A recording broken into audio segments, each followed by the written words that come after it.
Attention. I believe we are live for this hybrid event, which means that I'm also on this camera on Zoom. Somebody will probably confirm that that's true. So I'm trying to introduce both to the people in the room and to the people online. And I just want to say a little bit about Letterform Archive. So for the people in the room, raise your hand if you've been to Letterform Archive before at any location. Okay. So, you know, if you look around and you see somebody who didn't raise their hand, talk to them and tell them they should come, and maybe they want to be a member and stuff like that. Thank you for coming tonight. This is a fun sort of collaboration with AFA. For about 3 years, I was on the board of AFA NorCal, like 10 years ago. And I've been a member of AFA, I think, since the beginning, with some lapses, but I remember when it started in New York in the, was it 70s or 80s? Is that Earth? 50 years next year, yeah, so it was 70s, yeah. For those of you who don't know what the archive is, we have a collection of about 100,000 objects in the history of graphic design. And we share that collection with an education program, which happens in this classroom, exhibitions and publishing.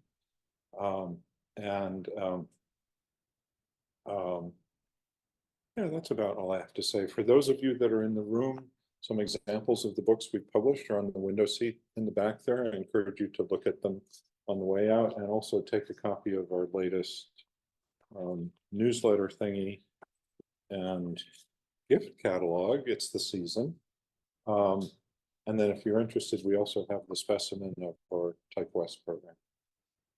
And all of these things are available for purchase, but they're out just to look at as well. So I'm going to hand it to Danelle, thank you, who will introduce Harry. Thank you all for coming.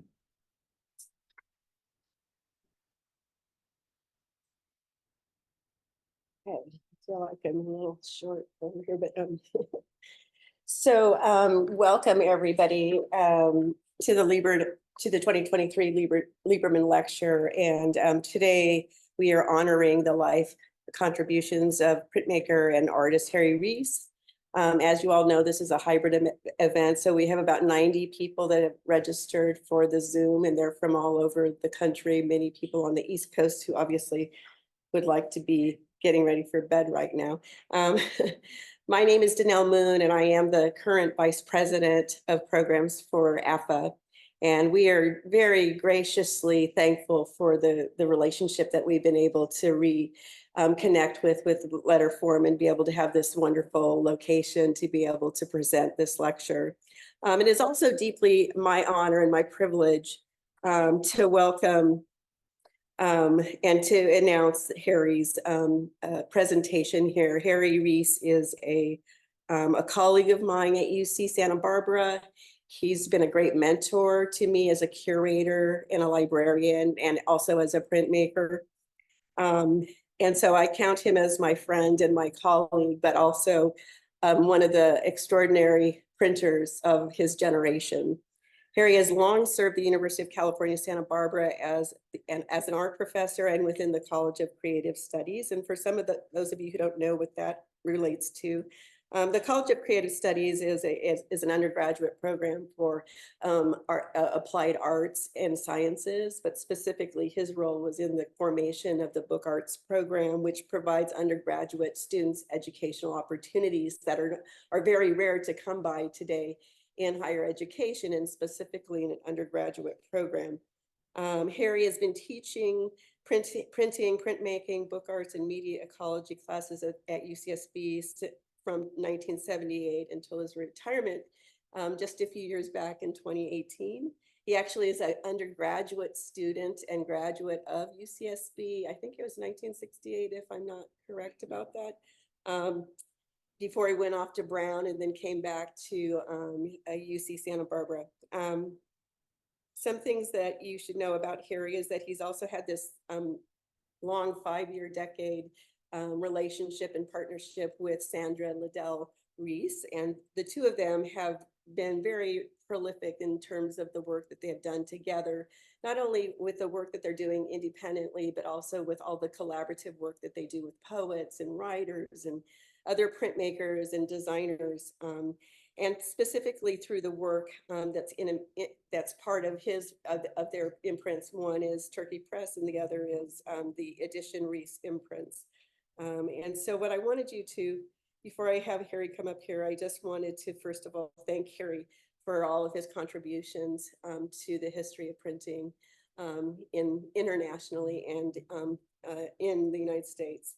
You should also note that he's been noted for having numbers of awards from the National Endowment for the Arts, the California Arts Council, the College Book Arts Association, and many others, as well as having their collections belong. The early collection belongs over at the Getty Museum in Los Angeles, and his post-1990s collection is at Stanford University. Harry also is serving since 2019 on the board of directors of the Codex Foundation. And so without further ado, I'm going to give the mic to Harry Reese.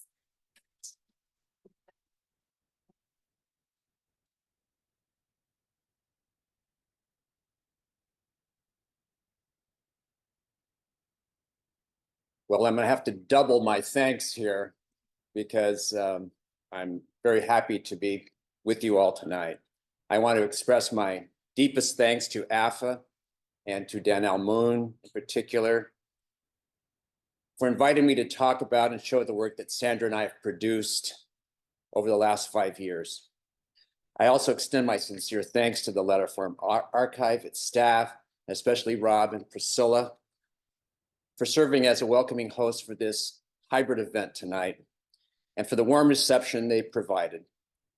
These two organizations are valuable resources for many overlapping communities, and I urge anyone who is not a member already to join with them as a new member to help support their programs, activities, and publications. It is an honor and privilege to be here with you all in this room online, as Sandra is now too. Trying to advance this. In May 2018, after teaching art for 40 years, as Danielle said, I gave a retrospective talk in the Department of Art at UCSB, and it's been posted on YouTube and available for viewing.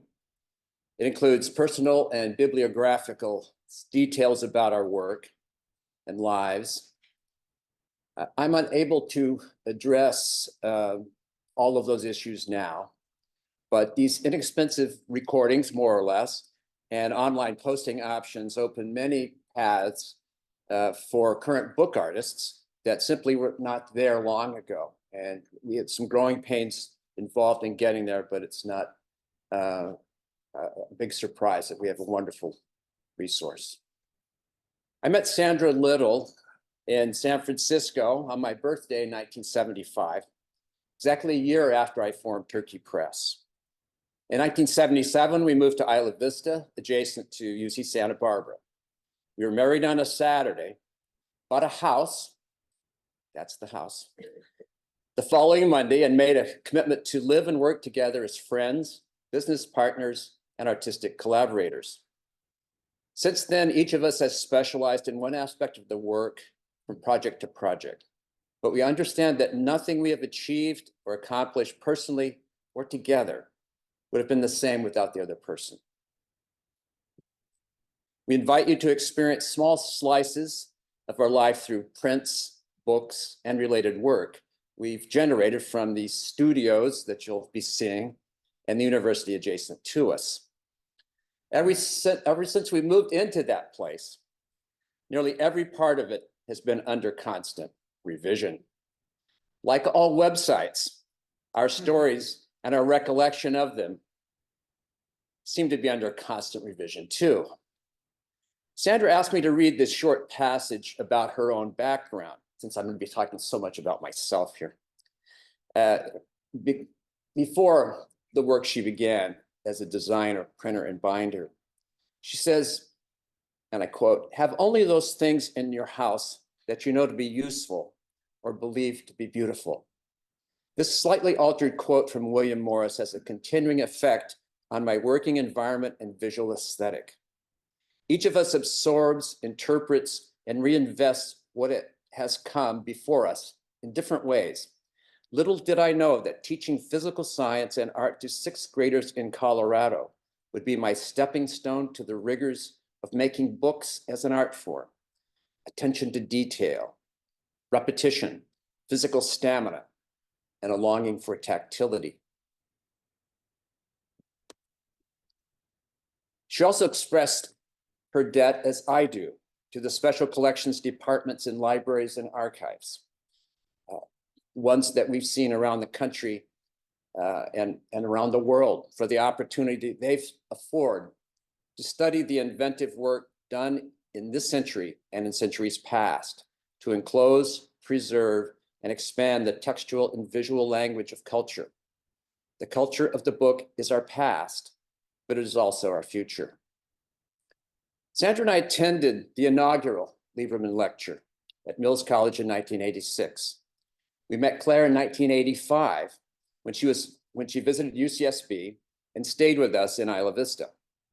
The announcement I printed for her talk is the first mention of a book art program at UCSB.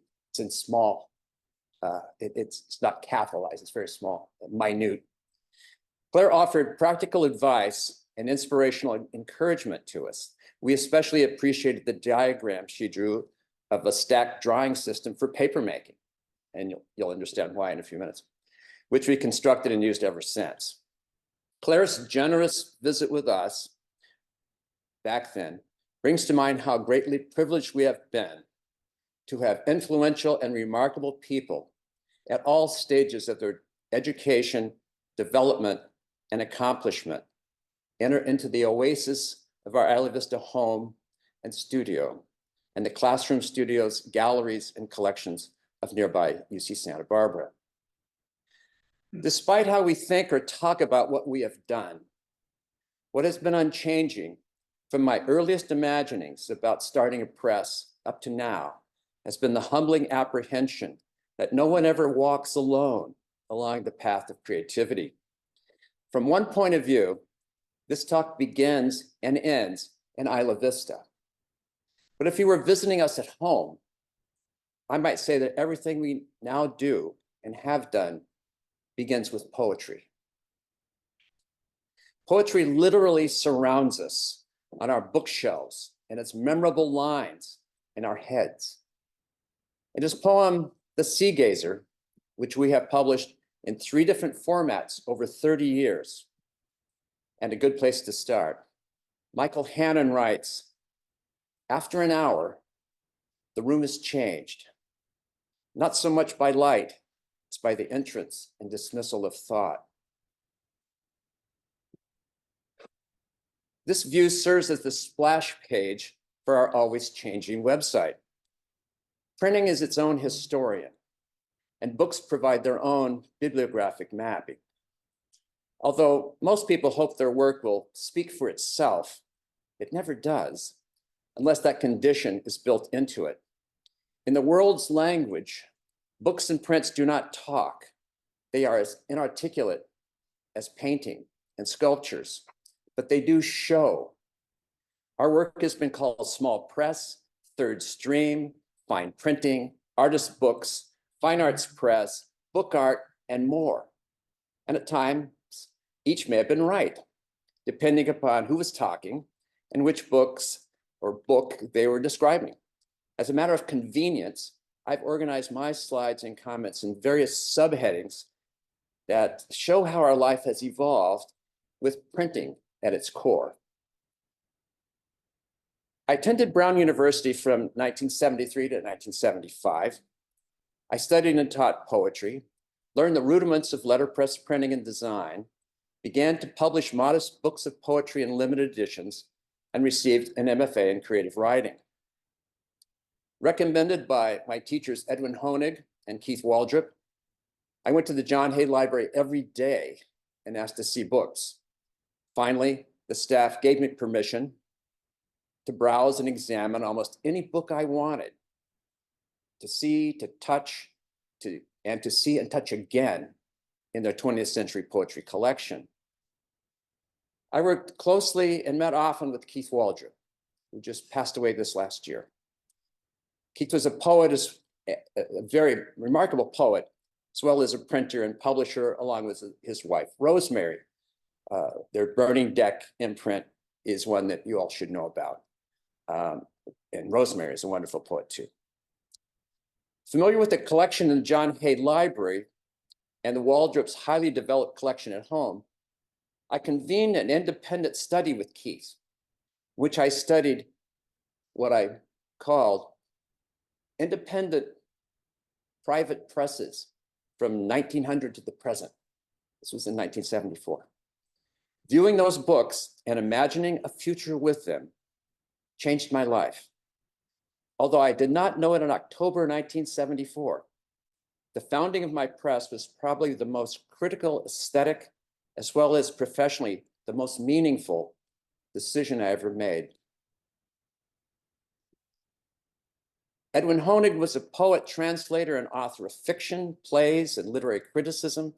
He was my friend, landlord, advisor, and benefactor. I worked with Edwin as a design assistant for Copper Beach Press. At the start of my second year, I rented his carriage house in Cranston, Rhode Island, near Providence.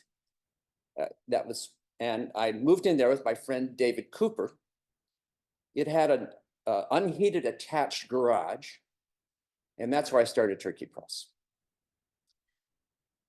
Everybody likes this photo. The pace of life for me quickened when I arrived at Brown, and has not changed since. I worked in the Rhode Island Poetry in the Schools program for 2 years. I was a waiter in Berkeley 1 week and working in the schools and getting paid adult wages the next week. It was just amazing. My most, and again, I'm talking about this activity here, having someone to work with, David Cooper, with this, figuring out how to run these presses was remarkable. But I established Turkey Press to design, print, and publish limited edition books of poetry, and I started with my friends. Benjamin Franklin wanted the turkey to be the national bird, since everybody asks how I got that weird name. And Turkey Press came to life in a converted garage in Rhode Island. This introduction to typography, printing, and making books brought art within my capabilities. I didn't know it at the time, but that's the realization I had much later. The press has been the foundation of my creative work and professional maturity, and it serves as the vehicle for understanding the past, developing relationships, and comprehending technological change. Spontaneous generation is as uncommon in art as in nature. I'd known David Cooper at UCSB, and he had encouraged me to come to Brown to study creative writing. He arrived 2 years before me and was working on a PhD in American civilization, which he ultimately received and went on to teach. In one afternoon, I taught David all I had learned about typography at Rhode Island School of Design at RISD in a class I took, an elective for non-majors. And guided by a 25-year-old Navy letterpress manual, we taught ourselves how to set up pages in the press and to print without smashing too much type. The title epigram from my 1976 book of poems, Unknown Friends, which was printed by my known friend, David Cooper, introduces the story of my last 50 years. No matter how isolated you are or how lonely you feel, if you do your own things diligently and conscientiously, unknown friends will come to you and seek you out. The first output of Turkey Press consisted of 5 books of poetry, a pamphlet on making beer, and a number of broadsides, posters, and cards. In September 1975, after that work was accomplished, I moved from Rhode Island back to Berkeley, where I'd been living, while David Cooper continued to print books for a year in Rhode Island. I set up a print shop in a one-car garage in a large house on Cragmont Avenue in Berkeley. 2 months after I had met Sandra, she moved in with me.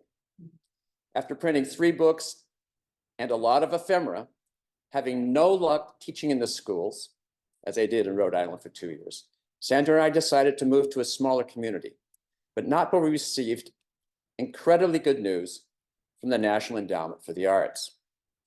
Turkey Press received 4 grants from the literature program of the National Endowment for the Arts during about a 5-6 year period. The Assistance to Small Presses program is what was driving the support for presses like ours. These grants dried up very quickly when the Reagan regime came in and took over, changed everything. But the effects of these grants were lasting for my press and for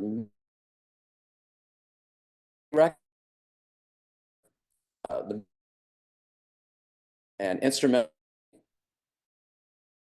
publishing, literature, writing, typography.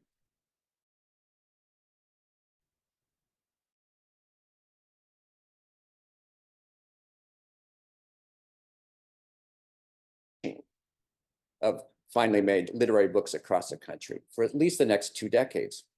I may be wrong, but that's how I feel. And I don't hear it said much, which is why I'm going on. NEA grants to my very small press were essential to our economic survival and artistic growth, and led to the qualitative development of our press and the unlikely opportunity for me to teach art at a research university.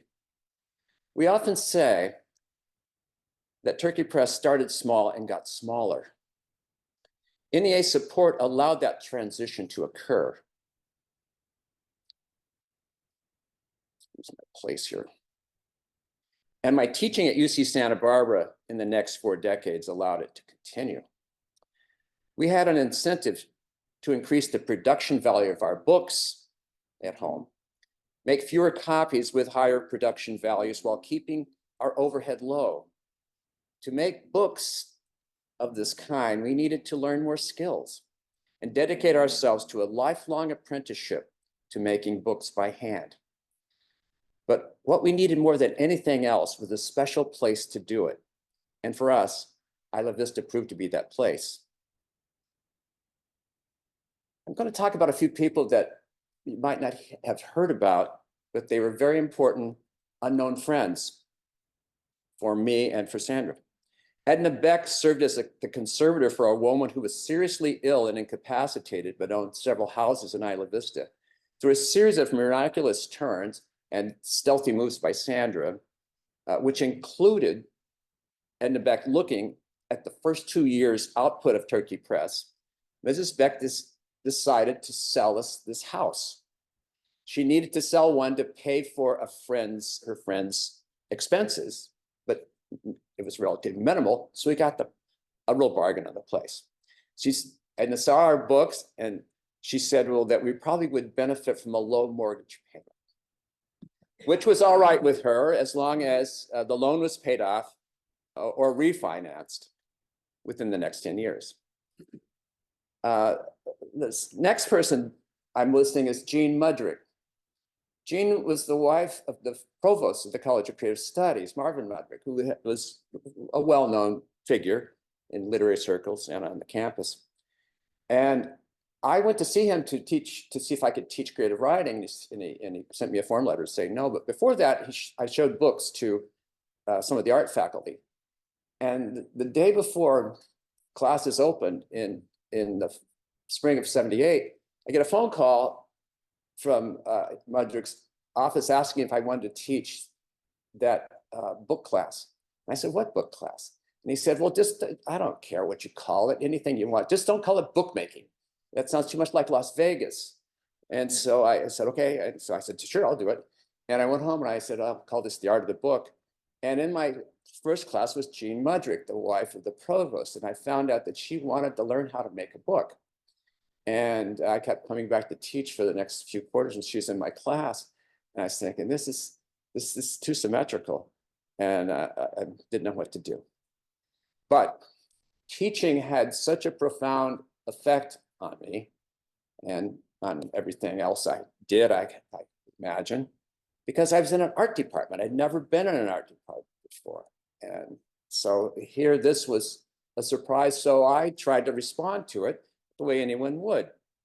And the tools that were available on the UCSB campus, in some ways, we didn't have at home, of course, many of these things. Vandercook presses and paper making allowed us to make unique prints if we wanted, because we were used to these Chandler and Price presses that we were trying to be skilled with, but they're not as friendly, I suppose. And if we wanted to make repeatable prints with the Chandler Price, that's fine. But if we want to make unique things, that was hard to do.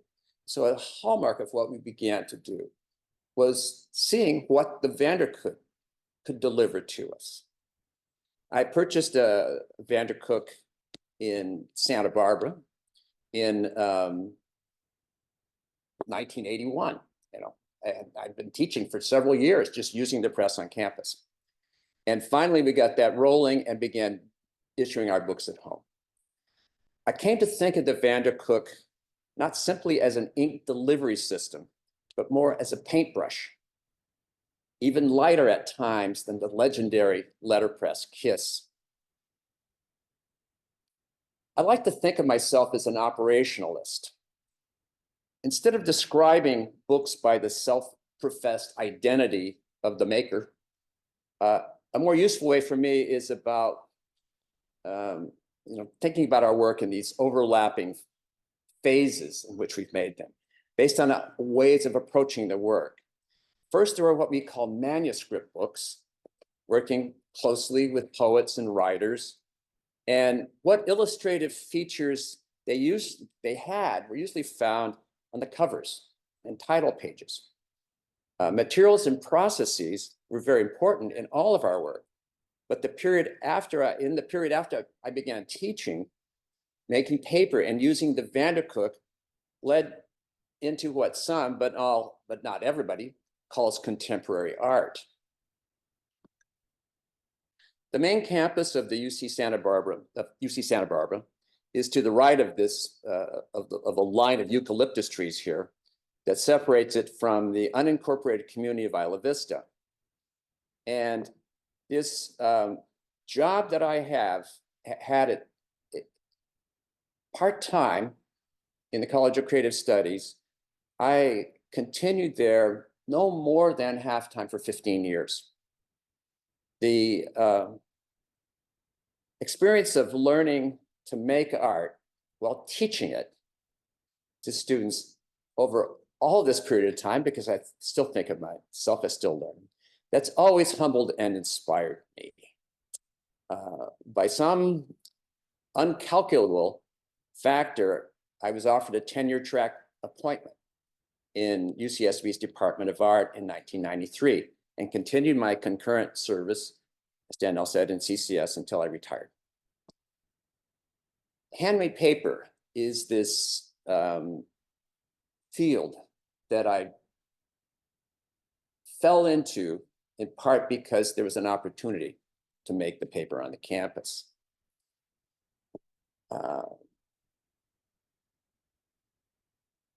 So I saw paper being made by a student who had taken my class, and he wanted to make a book out of his paper. And I said, "Where'd you do that?" He said, "It's over in the art department." So that's how that went on back there. Well, within a few months after seeing this beater on the campus, several factors contributed to my decision to buy a new Hollander beater for myself. My third NEA grant, an available space at home to convert into an outdoor studio, a horizontally configured art program in CCS with autonomy and tolerance for new ideas, as long as it cost the university no more than the below market prices they were already paying me. With papermaking in the Vandercook, on campus and at home, the possibilities for our work opened up as they never had before.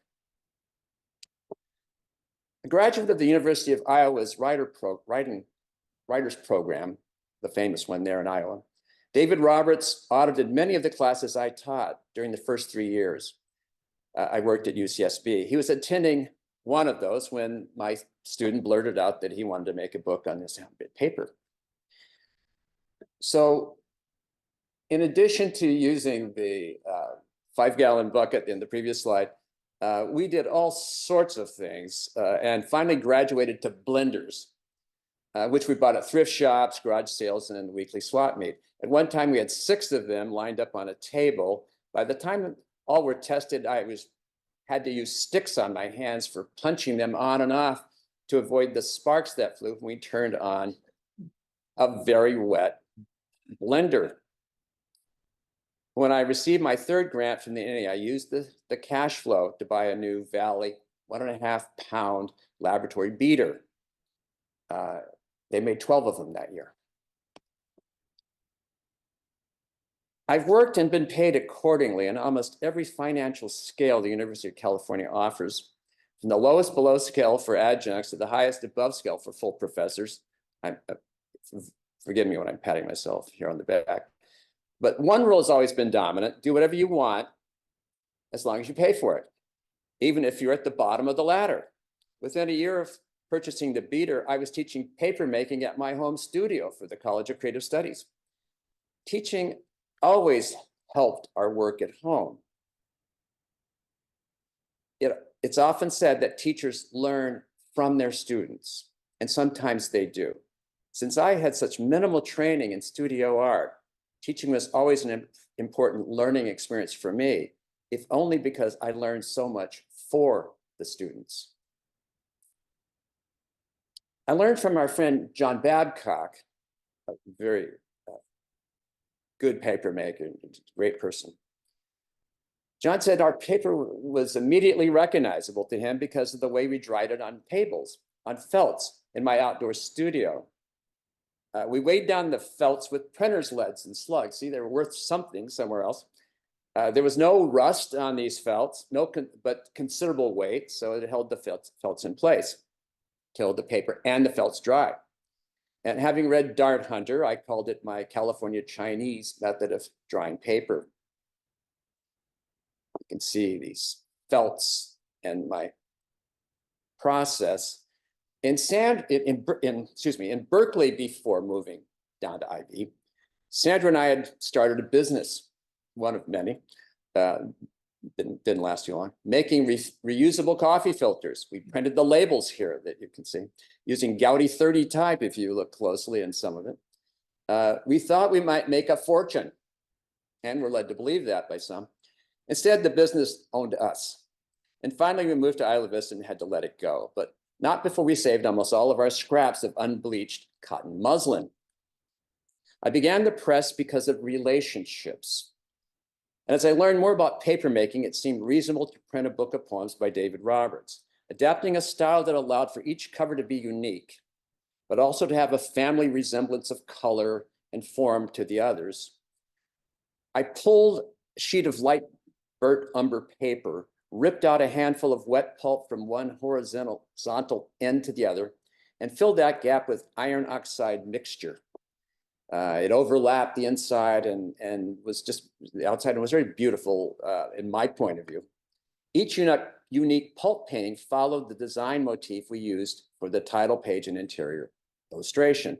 All the sheets all have similar patterns, but clearly were not the same. And I was surprised when people wanted to buy the cover separately and not the book. I was making all of this visual art because it was so much easier to do than making paper for books. And I came up with all kinds of strategies to become known. But as Dave Hickey always said, if you really want to be known, someone important has to like your work. You know, and so that wasn't happening yet. The paper for this book was made by the same materials, but not the final production of one I'm going to show later called West Nevada Waltz. I taught creative writing before I taught classes on printing and making books. My literary bias was to read the text as closely as I could. Not sure all designers do that when they design. And then build my design around what of the text suggested. Failing that, I searched for metaphors implied by the text. And as I experienced that some visual elements might make sense only after reading a text. That was what I began to call at home and in my classes, working from the inside out. As we made more paper and we knew that the materials for it had a particular narrative provenance, we began talking about the literary quality of the paper. That is something we could talk about even if we couldn't see it with our own eyes. Design comes from knowing the text, I believe, the images, the author, the stories, and in the particular instance of 9 songs, the fugitive character of the handmade paper covering the book. More than a year after this book was released, Sandra noticed, to our horror, that the covers of this book, which were made as test sheets for West Nevada Waltz, were beginning to fade. By this time in 1982, our Vandercook at home was operating, and Sandra printed with it, in this long wrapper, after randomly hand inking wood type with different brayers for each print. So you see how art evolved out of necessity, of being in the studio, paying attention, trying to do something. For West Nevada Waltz, which I'm going to talk about next, it's one of the important books for us, really separating what we'd been doing before from what was ahead. We went to Nevada and dug pigment out of the ground. Took a coyote's jawbone that we found when we were walking around for the pigment and ground it up and added it for ceremonial effect.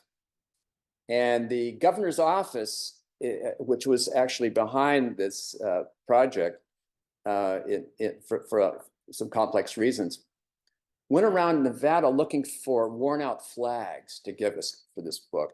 And they couldn't find any, but a museum in Fallon, Nevada, came up with some old American flags.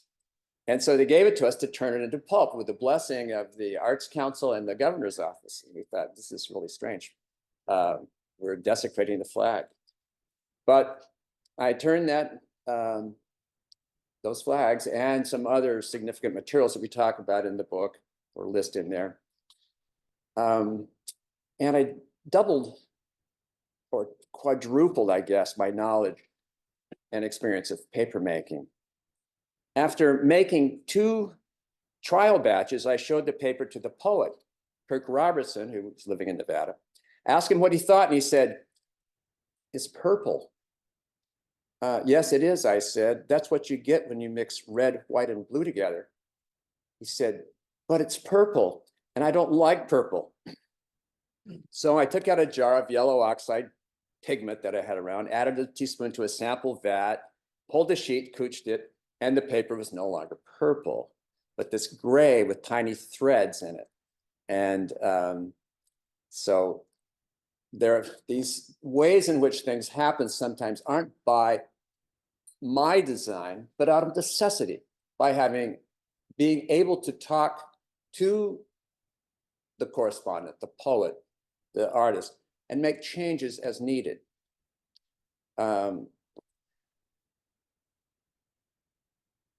We always used to measure the extent or the reach of our books, I don't know how to call it, the audiences we were touching by the number of copies.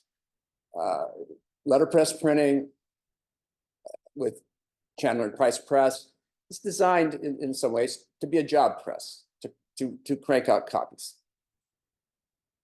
And I was always on the assumption that if we didn't reach those people, we're doing a disservice to the poet. And this attitude persisted for many years. We continued to make a lot of copies, and Sandra was dumbfounded by it.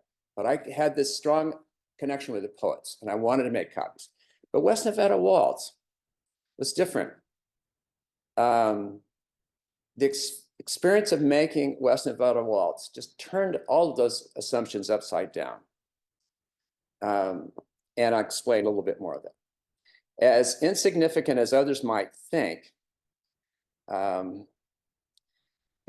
Kirk gave us all the money he had gotten to make a couple of broadsides. And we used that investment not just to produce, not just to learn a little bit more about paper making, but to produce this project that we never would have started without a number of key factors going on, talking to the poets, listening to what they're saying, trying to do something. This is really what's been a characteristic of what we do. In this one in particular, we say our book was Nevada. Our book is Nevada, making it from the inside out. This poem, Finding Stillwater, is particularly noteworthy, both literally and literarily, for the faded blue Levi's of the skies at the top and is also in the last two lines of the poem. So one of the ingredients were these Levi's that I was beating up from a closed Indian boarding school.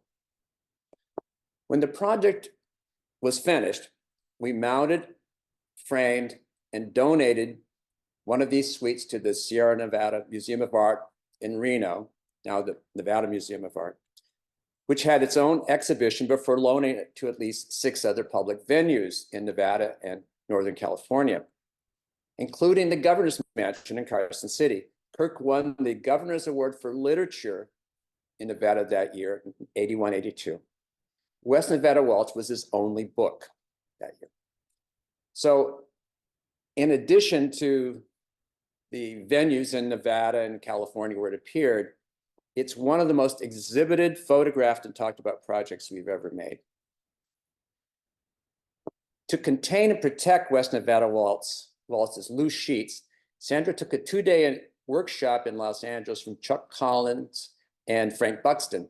When she came home after learning how to make a slipcase and a clamshell box, she proudly announced, "With what I know, I can build a house." So just examples of some of the paper, some of the projects. This is a view of a special island in Sandra's family. It was purchased by her great-grandfather in 1903, and he moved into this place with his family. Her grandmother was born there. We went there for a visit in the mid-80s to this island, Lambay. It's 15 miles from downtown Dublin. And we wound up, when we came home, we made a book about our journey to Lambay. It was a back-to-back book because it had a good dream on one part of this back-to-back do-a-do format and a bad dream on the other. And we separated those out a little bit. It's hard to see from these slides. And we made the paper from napkins that they had at the castle, this old place. And they'd been initially, this butcher blue linen had initially been brought over by Sandra's great-grandmother as curtains. When they wore out, they became napkins. And then when they wore out as napkins, they were put aside. And Sandra's great uncle, Rupert Revelstoke, the Lord Revelstoke, he wrote this doggerel poetry, but I thought it'd be great to make a book with his poetry in it, so we did. And it was one of the most meaningful projects we did with one of the least significant texts, but it was this island for us. It was a profound experience to have that and to take that book to a family wedding the next year and hand it out to people who hadn't spoken to each other in 20 or 30 years and to say, this is for all of you. And it was a really wonderful thing to do. This is what the linen looks like. So we've made paper for all kinds of purposes of ours, not only for the text paper fully for a book, and in some ways we haven't done too much of that, but specialty items as covers, as inserts, as ways to accentuate something in the book.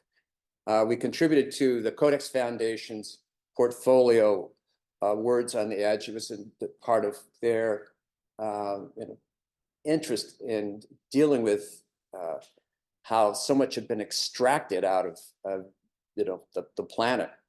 So we had this poem by Peter Coyote that we used, and I've got a long sequence that we photographed of this because they asked for some documentation about Sandra and I working together. I pulled this sheet of paper, and she did this little pulp painting. Another aspect of my work on the campus that was accentuated and has some tie into what's happening here is the area of visual poetics. I came out of a literature program, a background of interest in experimental poets, and those people have not only experimented with language, but how the line looked, the shape of the language on the page. And so at UCSB, not unsurprisingly, the first classes I taught were on playing with type, or visually experiencing typographic explosions, typographic design. Going back to my very first typesetting at RISD, my first effort, I wrote a poem in the composing stick and printed it and added these silly little dingbacks like most beginners do. But it was just so gratifying to have thought up something on the spot, to set it in type and print it. The first year of printing, a book called The Stray Moon. I'll talk a little bit about some of that in a minute, and for another reason. Had the poem neatly typed as in stanzas, the way it's usually done. But the sense of the poem made me think that I should curve it. And this kind of thing is available for presses, usually when they're working with a designer. He says, why don't you come in here and do it like this? Because I was playing the role of editor, designer, printer, publisher, bookseller, and so on. I could make certain decisions that other people might not be able to do. So inside of the book, there it goes. And the funny thing about this book is that the paper was given to me to use. Edwin Hona gave me a box of paper he had bought in Fox Point in Rhode Island, and said, here, can you use this? And I did for this book, but I didn't have enough paper, so I added some of this really fun, over-designed Fiesta paper with the little colors on it. I talk in class about fun, but more in the context of fundamentals, because I taught fundamentals to the beginning and to the advanced student, and that was the primary thing I was teaching them, how to think their way through these projects. I had a chance to teach David Cooper how to set type, because he hadn't done it before. So he asked Keith Waldrop for some poems, and he put together these 3 poems, this set called 3 Logical Poems, with a little band around it. And in one of the poems, I looked at it closely and I said, well, David, when you're doing this, why don't you add an extra word to the 3rd line here? It reads, as I grow older, I am more and more the victim of, and Keith didn't write it this way, but I stuck in this extra word calling of. And David and I were having fun. You know, this activity should be fun. We took it to Keith when we were finished, and we had him read it, and he said, as I grow older, the more and more I'm the victim of misprints, which reminded, so he skipped right over it. So we knew right away that we were having fun with Keith. We had fun with his wife, Rosemary, who missed it too. And so it was an extraordinary feeling. So I wanted to convey that attitude to the students, saying that here's something you should see. Go do something on your own. Some years later, I was able to do something like this when I was invited by AFA to submit something, printed work for one of his portfolios. And I did. The message of print and typography is primarily the message of repeatability. And it's a line from Marshall McLuhan, and also I take credit because now this is my poem because I added an extra of in there. And these are the kinds of things that I wanted to do for me because I was creating it. I wasn't relying on someone else. My interest, I went the wrong way, right again. I had a strong interest in typography before I even learned to print. It wasn't, I didn't study it as much, but I was fascinated by how the words looked on the page. And finally, when I had a chance to teach it, I knew I had to study it. So my friend Kirk Robertson had this magazine called Scree, said, "You got something on your mind, I'll publish it." I said, well, I was thinking of writing an article about poetics and technology and how I'm imagining typography is going to change in the 1980s, which I was completely off on. But in writing this article, I came across this notion from Charles Olson that poets, he's writing an essay called Projective Verse in the early 50s. He says, poets finally have the way to control the shape of the breath, the typewriter, okay? And so all throughout the 50s and 60s, you see poets spreading their poems all over the page, their letters here and there. My question was, why? Why are they doing this? Now, I never could figure that one out. But on trying to do it, I came across the work of Marshall McLuhan.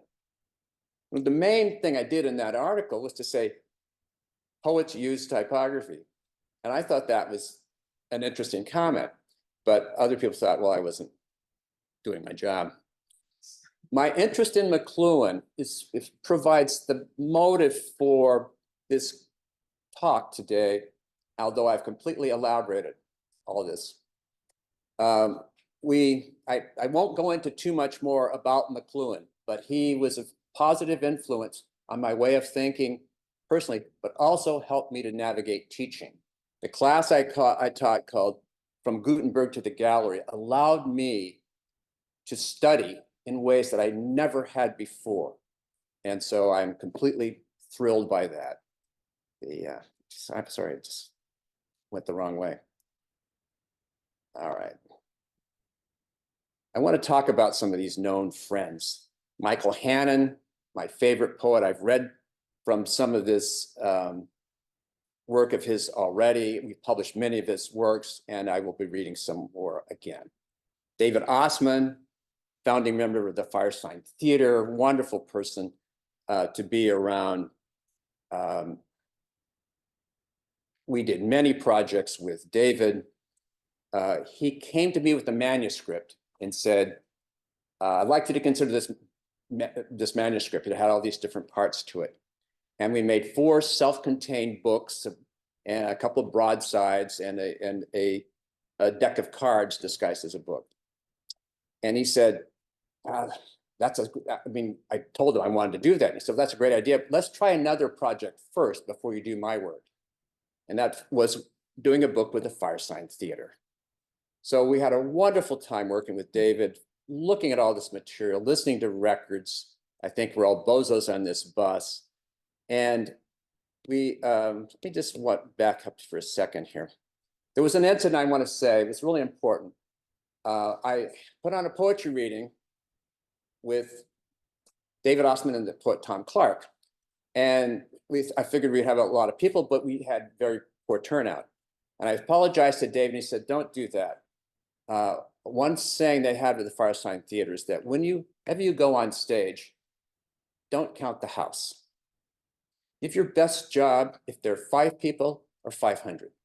And I remembered that ever since. And what we learned from the people we worked with is not just so much the content of the work, but who they are. And it was very, very important. I'm going to buzz through some of these bozo book images. I don't know how to talk about this book, but the paper contained items that were donated to me. I did all these visual takes using throwaway items you see in the studio. It divided their clam calendar, bozo book or clam calendar book of hours into 24 hours. and put all of these visual remarks on it and exclamations and so forth. They signed the limited edition and we had a great time, and a great PDF of this has just been recently made because the book sold out long ago and is available online. Byrne Porter was one of these great characters. He was a physicist, worked on the Manhattan Project, handled uranium with his hands, and protested dropping the atomic bomb by opening a gallery in Sausalito. He may not have created found poetry, but he was probably one of its better known proponents. He came to visit us in 1980, and this image that he finally chose for the cover, we had asked him to come by to design a book cover. He came to see us and he had these papers. I said, oh, that's interesting. Yeah, he said, yeah, it belongs to Dieter Roth. And he had taken Dieter's image and masked it off a little bit, and that's what we used for this book. And I said, is this okay? And he said, we do it all the time. Byrne snooped around in the lab and looked at the paper. He talked to my friend Paul Roberts and I one day when the Super Bowl was on, and we said, who cares about that? We want to talk to Byrne. I had him on campus. He gave a reading and he mystified the audience. And I started making these projects with him. We made a book called Isla Vista, where I created this cover using brayers. And brayers have become really popular in the way that I make art sometimes. What do you know? I did these broadsides. Byrne was certifiably strange. And we're not this commercial shop, but we needed to do work for other people every now and then, but also making our own broadsides and designs was a critical part of what we learned and how we grew. James Laughlin of New Directions became a friend, very close friend, a patron of ours. I'll show a couple of these things we did from him. He was another poet who used typewriters very distinctly. And there's a lot written about all of that. So I can't understand why this goes backwards, but we'll just keep going. For the cover of one of his books, we did this extraordinary, for us at the time, print, because every print was individual. And this will be elaborated in a print book that I'll be putting out within the next year or two. These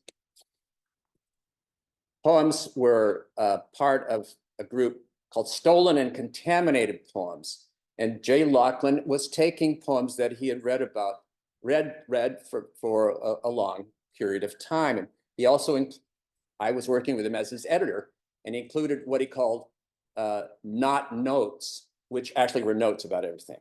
And these poems were wonderful poems. Jay lived until 1997. He told Sandra that, who was his editor and confidant in this book called Heart Island. Jay told Sandra that he lived another decade because of our work with him. And it was pretty amazing. We were at his place in Norfolk, Connecticut, a couple of months before he died, and recorded him reading his favorite poems. An example of Jay's writing: some people think that poetry should be adorned or complicated. I'm not so sure. I think I'll take the simple statement in plain speech, compressed to brevity, unlike tonight. I think that will do all I want to do. So I once told him that I'd like to think about the conscious and unconscious aspects of the poem. And Jay said, I like to think that I'm very conscious of what I do. And that was good enough for us. There's a category that's come up that covers many of our projects. We're just kind of feeling our way through it. Sandra calls these synthetic books. And the synthetic books do not start with a text. Sometimes we find out what we're doing by doing it, starting in the middle. And this book called Art Blinds was that way. It went on for a couple of year period. I wound up painting each cover of the edition of 43. Excuse me, doing something wrong. And had inside loosely wrapped sheets. The title page had a little bag in the center for all the lines that didn't get in it. I used lines from Art's poetry, which were comprehensible, while his poems were not, and cut them up and made new poems. And the line from this one, I stuck together, unstuck, and began again, but language broke in my mouth. This print on this page was printed from Scotch tape onto wood. These kinds of things we were doing that I grew to call vernacular prints, because they were coming out of everyday things, not out of the printmaking subculture. I used typographical issues. I used all kinds of ways of showing a poem, having poems within a poem, and little off prints from previous books, but only from the margins of the sheets we used, that we made for these other books. And also for this one, Art talked about this. He said, I wanted to create new appearances, recover the natural, unreasonable order. I searched for new materials which were not weighted down with tradition. So I used new materials, bubble wrap that I made a proof of and then made a plate. One other item that came here was some wrapping material from Los Angeles. These things going the wrong way. And I showed all those images together. Another category we have is called we call it variable editions, that we don't do the same thing in an edition. It's even unfair to call it that. We might produce a number of covers, but in some, every cover is different. Every title page has a different adornment. And the AFA had a conference on the printed weird. And I wouldn't call this weird. It's very natural, but some people might. These presses allowed us to make these changes. And so we were really happy to do that. And let's see, this is not the right one, but in the second book I printed in Rhode Island was called The Stray Moon. And I saw that when I inked up the disc of the Chandler and Price, some odd things were happening on the disc. It would have to work in. Usually I take the type out of the form out of the press when I did this inking. But one time I left it in and I saw these strange clumps of ink gathering on the linoleum block. And so I pulled the print. And it was I was remarkable because everyone was different because of the way in which that ink was distributed. And it wasn't until I began teaching, and even a couple years after that, that I realized I was making art. It was something I did, it was beyond me. I thought I was just trying to do the best I could. I must be hitting somewhere wrong on my little pad here, so excuse me. This was a colophon, a completely over-designed one too. And Jack Curtis's book called The Man in Place, we did the same kind of adornment. Every one of these 175 copies had a different title page coloring to it, using brayers and other kinds of tools, rags. Keith Waldrop's book that we did in 1983 had a different map on every cover because there was a line in one of these studies that's saying perhaps the map is at fault. So there's an idea of how these are done, and Sandra's current assistant and Larson Hefferman gave us all of these maps from UCSB Library where she worked. They were discarded. Did a book for another professor of mine, Edwin Honig. And this edition of 400. Every cover was different. I printed the type and the spine blind without ink and hand rubbed ink over each cover and put socks on my hand and rubbed the ink off. God, I'm not sure what to do here. I usually use a mouse and I don't have one here. But this is how some of this looks with using a brayer and rubbing something. And sometimes I would place it on cardboard and rub it. So all of those rubbings were part of the deal. And we've had many collaborators, but none of them, we love so much as our dog Vince. Sandra dipped his paw in Sumi ink and left that gesture onto the page. I've created this other project called the Sandra Graph, which was another thing that will be in this print book of mine, so I won't go into it too much, but it just shows how we're using materials around us. In this book, The Day Book of the City, excuse me, Sandra took dried ink that we had and glued it onto a linoleum block, and we printed from that, but it kept lifting during the process. And it had this beautiful effect. I liked that so much on the white rather than the handmade. So I made a design idea for the next book. I called it the Sandragraph. I took a woodblock P, turned it upside down, put cloth on it, and sealed it down with gel medium, and then scratched a few things into it and stood back and let it dry. And we took a proof right away thinking it wouldn't last, but it held up for over 1,000 prints for this cover. And for the title page of the book, the artist Antonio Frasconi was visiting with us while I was doing a paper workshop, and he and Sandra used a brayer to just add a little clump on every page that was different every time for the deluxe book. These are examples of how I used the Sandragraph process again for the cover for this book. And this is the J. Lachlan one. That was made from masking tape. And this right here was a brayer print from rolling over part of that book. And this is the Sandragraph portfolio that Philip Bevis of Arundel Press put out in 1987 with unique prints of that were using Sandragraph blocks, but hand ink monotype printing. And these for me were, I don't know, learning experiences as much as anything else. The poet Sam Hamill visited us, and he had a book that was supposed to come out. It didn't. And I said, well, we'll make some poems in the studio. We did that in a little 8-fold. And there's Sam looking at all of these 100 little 8-folds off of the Sandragraph block that was hand inked. I took some paper and put that on top of this, of what he had done. So every print had different pressure on it. Octavio Paz came to town, and Elliot Weinberger, who we admire and know, sent us the poem in advance. And we made this broadside. Sandra designed the whole thing and used a Sandragraph. And this was the first time this had been published in English, and it was part of his collected works.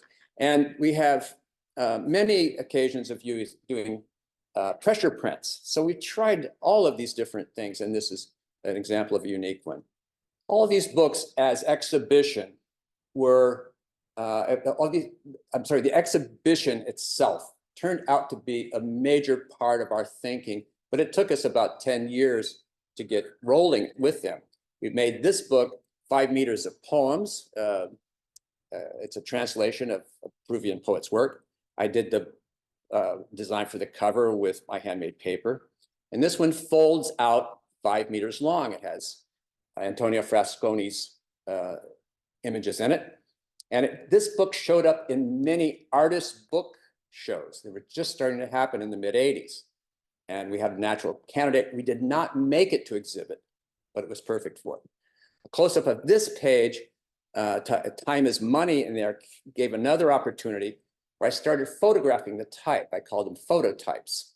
And I just flipped the negative at the time, because that's all we had. And it had these beautiful architectural features. And I did one for the American Civil Liberties Union in Santa Barbara, putting ink on the type. Exhibitions were extremely important on the UCSB campus. I publicized the book arts program by having exhibits where people came from all over, including the library and people buying things. I wrote an essay called The Gallery as Classroom for Judith Hofberg's show that she put on. And artists were just having a very difficult time getting their work out in the world. The Codex Foundation, fortunately, provides that access now. We've all wished something like this would have been around a long time ago. Got to, yeah. Because it's almost 7. Okay. And we need to, I have 3 questions in the queue, and All right. chance for the audience. So Let me just, if you have maybe 2 minutes. 2 minutes. Okay. We've done a lot of projects. There's no need to go into them in great detail. I'll run through some of my slides. Our little project called Near Goleta But Closer. And these vernacular materials, printing off vinyl, making these prints as part of the book, sometimes little exercises I would do. These poems, this one here called The Good Marriage, like standing on a bridge at midnight and counting the stars, everything multiplied by 2. Dawn comes and you're still counting.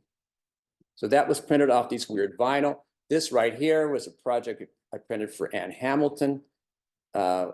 Record prints have been an ordeal for me for the last 25 years. I've done many of these prints, unique items with labels on them. Sandra revitalized this project. All of this is represented on our website.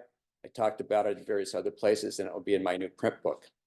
It's one coming up, edited by Tori Champion and Philip Bevis. Done many of these collaborations with the artist Joan Tanner.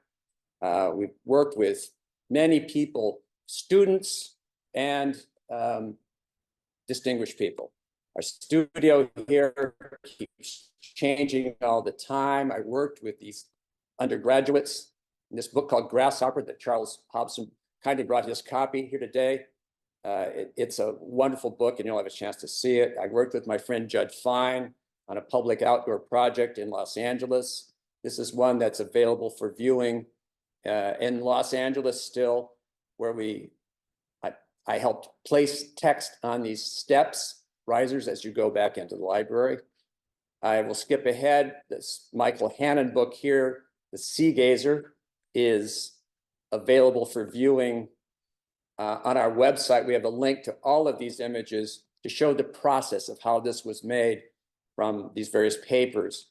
I'll finish this out with one little saying here after this is Jean-Pierre Hebert's book, Invisible Cities. It's a really swell book.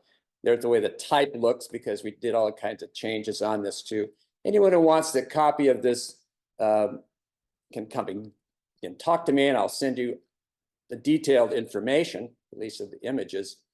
We had so many people in our lives that I can't even talk about it cleanly in a night, but we finished with this item that comes from our book, Near Goleta, but Closer. A shaman always went to a certain place in the woods to light a fire and prayed when he was faced with an especially difficult task, and it was done.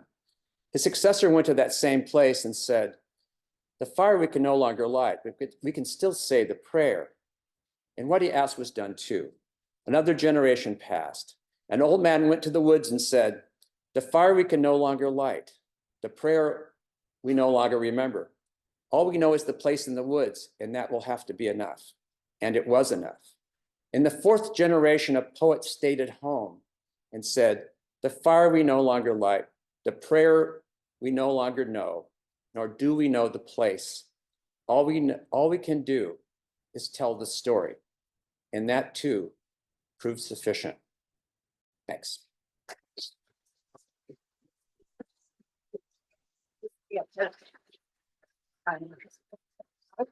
Thank you, Harry. That was wonderful. We could be here we could have a sleepover or something to listen to all this. The depth of history here is so significant. We have 2 questions that I'm going to pose to you on the chat. So one question was, they're responding to they love the mix of wood type on 9 songs, and they're wondering, how did you source your type and what kind of typefaces speak to you? We were fortunate to receive gifts from people or to have opportunities to find something or use it or reclaim it. Sandra got 3 boxes of wood type from a print studio in East Los Angeles, and she used that type for that 9 songs. But the Museum of Natural History closed it. Santa Barbara closed its print division at one time, and I got all of their type. And so there's many other sources, but we just paid attention to who was starting a press because we knew that sooner or later they wouldn't make it, and we get their stuff, and they always gave it to us. Okay, that's a great answer, right? And so the other question online here is, what printmaking techniques are most exciting to you in your work today, and what techniques were failures or did not produce what you expected or hoped for? Yeah, if we had about 2 or 3 hours, I might talk about that one. And I'm sure you've all heard plenty, so excuse me for going on too long. Lately, I've been dipping paper into thin acrylic paint and using paint on paper and sticking it together and playing around with it. But I do a lot of painting, and so I use some of those materials and they cross over pretty easily. There's a lot of things I haven't done, and I know a whole lot about what I have done. And that was one of the things I used to tell the students is follow what you're interested in, not what you're good at. I would tell that to them, especially in the presence of their parents. When I was department chair and associate dean of the College of Creative Studies, I said, if your son or daughter really wants to do something, why are you standing in the way? Follow what you're interested in. And that for us was sufficient. That's great advice to give parents hovering over their students, right?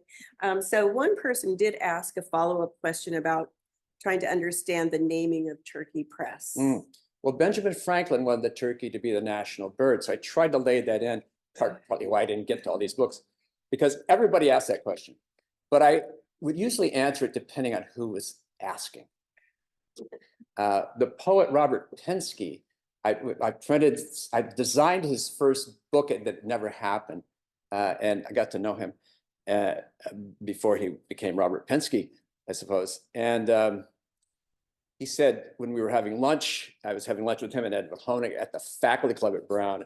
And he takes me aside and he says, well, what are you going to be doing? You know, I really like the way you think about design. I said, well, I'm going to start a press. He said, oh, you have a name for it? Yes, I'm going to go turkey press. And he looks at me and he says, you know, when a play flops on Broadway, they call it a turkey. And I said, really? Really? Is that right?